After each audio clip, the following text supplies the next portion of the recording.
Assalamualaikum warahmatullahi wabarakatuh. Kembali lagi di channel saya Rianti Autara. Langsung aja kali ini kita akan melanjutkan lagi dengan video pelatihan asesmen kompetensi minimum untuk kurs konten yang ketiga, konsep asesmen nasional. Ini adalah topik 1. Jadi di sini terdapat 6 topik lesson kontennya dan 2 kuis ya. Ini langsung di lesson konten yang pertama, yaitu tentang pengantar. Oke, kita baca sebentar. Pada topik ini, Anda akan lebih jauh mengenal dan memahami mengenai asesmen nasional. Melalui penjelasan pada fase orientasi, apa yang dapat Anda simpulkan mengenai asesmen nasional? Ya benar, asesmen nasional adalah program penilaian terhadap mutu setiap sekolah, madrasah, dan program kesetaraan pada jenjang dasar dan menengah. Mutu satuan pendidikan dinilai berdasarkan hasil belajar siswa yang mendasar, literasi, numerasi, dan karakter, serta kualitas proses belajar mengajar dan iklim satuan pendidikan yang mendukung pembelajaran.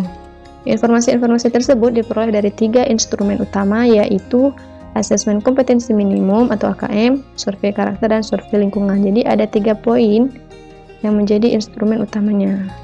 Dan ini adalah bagian-bagiannya ya. Asesmen kompetensi minimum itu yang mengukur kompetensi mendasar literasi membaca dan numerasi siswa. Kemudian survei karakter yang mengukur sikap, nilai, keyakinan, dan kebiasaan mencerminkan karakter siswa. Dan survei lingkungan belajar yang mengukur kualitas berbagai aspek input dan proses belajar mengajar di kelas maupun di tingkat sekolah. Nah, seiring disosialisasikannya asesmen nasional, telah banyak respon yang disampaikan terkait konsep dan pelaksanaannya. Siswa, orang tua, guru, bahkan kepala sekolah mulai gelisah terkait penghapusan ujian nasional dan pemberlakuan asesmen nasional. Untuk menghindari hal itu, pemahaman yang utuh dan menyeluruh mengenai asesmen nasional pun perlu terus disebarluaskan. Apakah Anda sependapat? Ya, pasti ya, insya Allah. Oke, kita klik tandai selesai, lalu lanjutkan. Tujuan dan manfaat asesmen nasional. Nah, ini ada 3 poin juga tentang asesmen nasional ya, tujuan-tujuannya mungkin bisa dibaca. Karena ini saya untuk menghemat waktu, kita akan lihat aja dari skemanya ini ya. Nah, manfaat asesmen nasional itu yang pertama untuk melihat bagaimana potret kualitas pembelajaran di sekolah, dan kemudian juga akan menjadi umpan balik peningkatan kualitas pembelajaran sekolah atau daerah, dan akan menjadi dasar untuk penyusunan program peningkatan kualitas pembelajaran sekolah atau daerah. Nah, kaitannya dengan infografis tersebut, secara jangka panjang, asesmen nasional memberi kesempatan sekaligus menuntut guru dan sekolah untuk memperbaiki kualitas pengajarannya guna menciptakan siswa yang lebih kompeten.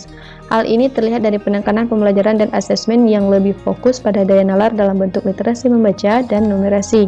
Hal ini juga mendorong guru dan sekolah mengubah praktik-praktik pembelajaran yang lama yang tidak lagi relevan dengan kondisi saat ini. Nah, bagaimana contohnya? Misalnya, guru ingin mengembangkan keterampilan literasi pada siswa. Dalam hal ini, guru perlu memotivasi siswa untuk membaca tidak hanya dari buku teks, tetapi bisa dari berbagai sumber.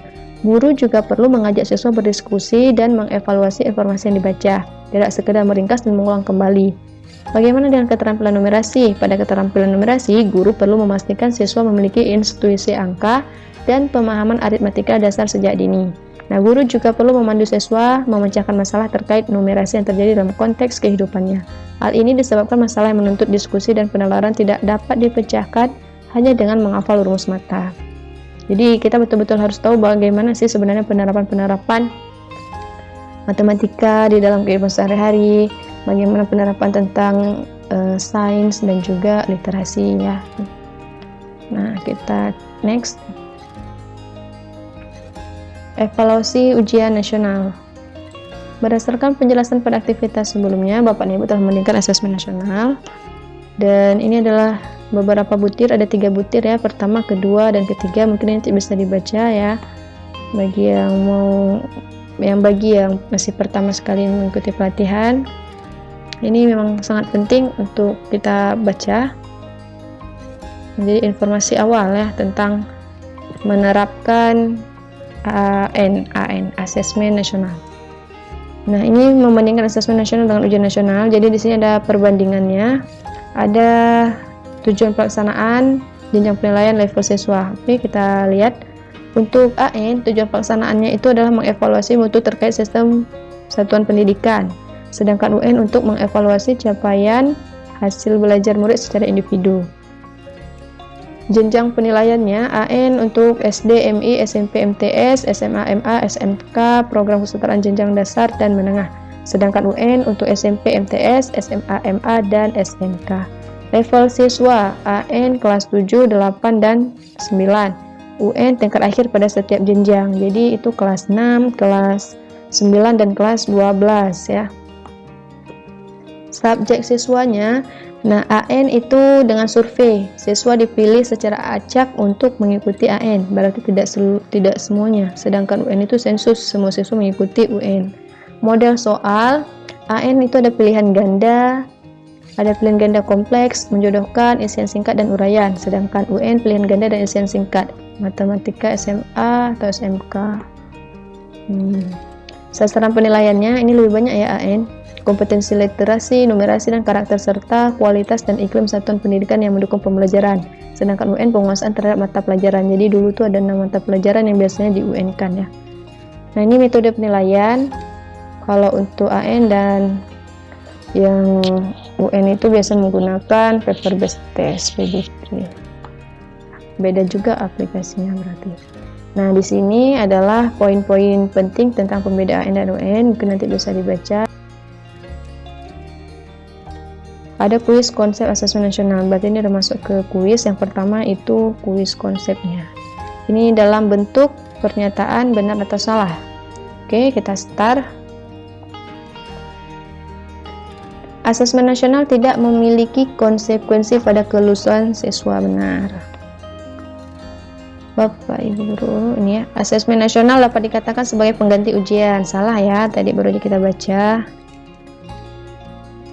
Asesmen nasional menekankan pada penguasaan kompetensi siswa, sedangkan ujian nasional menekankan pada penguasaan konten. Ini benar. Asesmen nasional lebih menekankan pada aspek kognitif yang dilihat melalui asesmen kompetensi berdasar literasi membaca dan numerasi. Salah ya. Pada pelaksanaannya, asesmen nasional menggunakan metode sensus, sedangkan ujian nasional menggunakan metode survei. Ini kayaknya kebalik. Sekolah A mempersiapkan siswanya untuk siap mengikuti asesmen nasional dengan melakukan perubahan strategi pembelajaran literasi sehingga mampu. Ini benar. Siswa Pak Budi beranggapan bahwa dengan dihapusnya UN maka siswa salah. Asesmen nasional bertujuan untuk mengevaluasi. Ini benar ya. Melihat dari tujuan, manfaat, dan teknik pelaksanaannya, asesmen nasional tidak sama dengan, ya ini benar, tidak dapat kita sebutkan sebagai pengganti UN. Soal terakhir, asesmen nasional bertujuan untuk mengukur kompetensi mendasar yang diperlukan siswa dalam menghadapi persoalan kehidupan. Oke, ini juga benar ya. Kita finish quiz.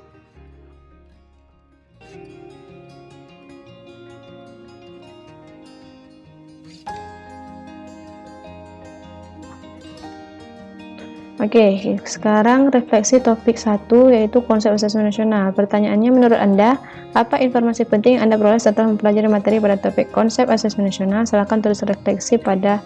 Nah, ini jawabannya sudah saya sediakan ya. Oke, ini dia. Kita kopas aja ya. Langsung biar lebih menghemat waktu. Jadi ini nanti kalau mau diisi bisa dengan menulisnya dengan bahasa sendiri. Oke. Ini quiz. Nah, selesai. Klik untuk melanjutkan. Dan nah, ini adalah course konten yang keempat tentang teknis pelaksanaan AN. Dan ini sudah saya ikuti 100% selesai. Nanti akan kita lanjutkan pada video berikutnya. Tetap terus dukung channel ini. Jangan lupa subscribe, like, share, dan komen. Terima kasih. Mohon maaf atas segala kekurangan. Wassalamualaikum warahmatullahi wabarakatuh.